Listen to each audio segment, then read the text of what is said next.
truth. All you can do is find false, drop it and get rid of it, and eventually when you can't get rid of any more false, what you're left with is the truth. How much false can you find?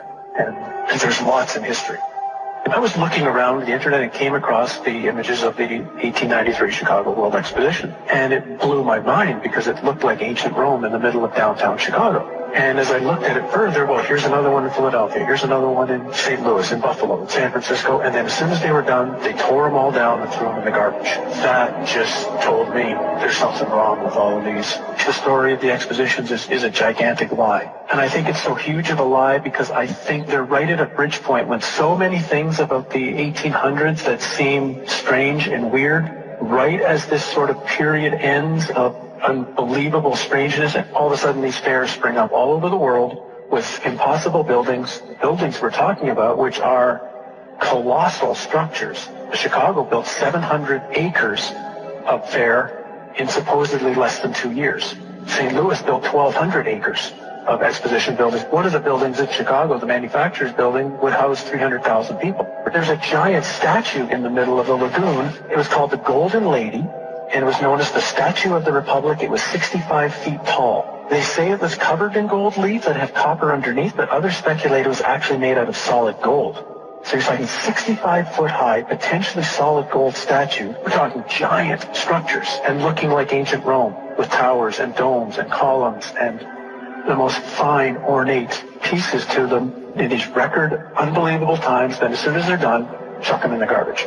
Like Jackson Park is a swamp, so supposedly they had to drive down tens of thousands of wooden stakes in order to support the weight of everything. They dug out massive lagoons, lakes. They had a canal system that ran through the entire exposition. They also had an above-ground electric train. An electric train, well, where's the electricity coming from? That's running around the park. They had a moving walkway down by the shore. Now that people are asking, where does this technology come from? Just to frame it, if I'm not mistaken, the Chicago Fair was the first time people had seen electric light. Tesla's the one who got the electricity contract for the Chicago Exposition At night to see that city lit up in such a way. Again, now, it's 1901. We are told, whether it's true or not, the idea of being able to electrically do anything hasn't been around that long. And this fair is bizarre. This is supposed to be Tesla's fair, where he managed to somehow move electricity from Niagara Falls to Buffalo for the fair. No one's really explained how he actually did that. And at the middle of the fair is a 395-foot high electrical tower, on top of which, of course, is a female golden statue called the Goddess of Light. That this thing was lit up by, some suggest, 500,000 electric light bulbs. Again, when you look at the photos of this thing, it's just, where do they really get the power from? I mean, think of what it would take today if you had a place with no electricity and no way to pipe it in, the generators that would have to be built.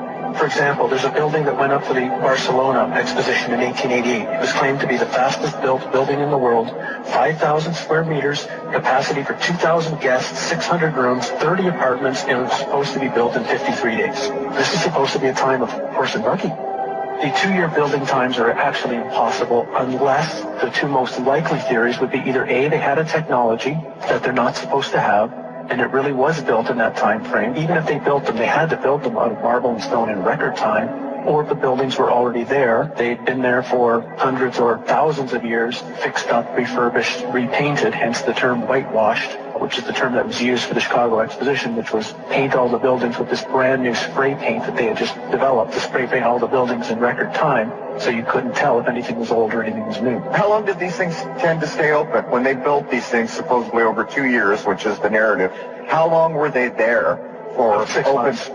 6 months for the public to come. And then what was amazing, for example, in St. Louis, 2 days after the fair ended, they brought in a demolition team from Chicago with explosives and blew the thing up. They actually used dynamite to blow it up, and they say threw it in landfills. The things like the World Fairs shows there was a time in our past, and even not that far in our past, where humans seem to be at a completely higher level. Human living and human knowledge were constructed into the buildings using cymatics, using sacred geometry. These fairs, they're so important to study because the history that we know right now as history was invented at the time these fairs were going on. One of their underlying nefarious purposes was to teach a historical narrative to the population that they were supposed to believe and agree with.